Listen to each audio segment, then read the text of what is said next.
is it possible to offer up the suffering that we had in the past, let's say, before we came to know Christ, that we didn't use, so to speak? I feel like I've wasted 40 years. Thank you for your knowledge and ministry. Connie, that's an interesting question. How about that?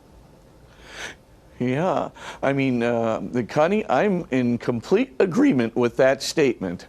I do think we can take those sufferings that, as it were, lay dormant in the past. It really is our voluntary act of the will that makes those things become efficacious. And even though we didn't know to do it at the time, that suffering presented itself, we absolutely can use it, from the past to apply to the future.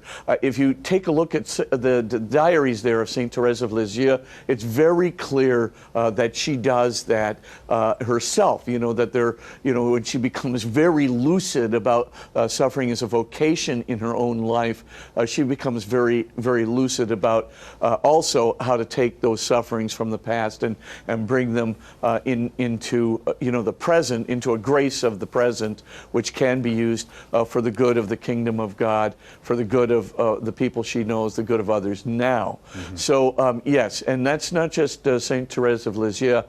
It is really, it's implicit in the writings of Saint Augustine, the spirituality of Saint Augustine as well. I'm not sure whether that is seen in Saint Thomas Aquinas. I'd have to do a little research on it, but yes, there's a lot of precedent for it in the church. So I would say, yes, if there was like 40 years where you didn't offer it up, my thought would be offer it up today. Right, what do you got to lose? Just take all of that and just say, what have you got to lose? Right. Just, Lord, just take it all, and I'm giving it to you, and I want to give it to you now as an act of love to bestow on the world. Here it is.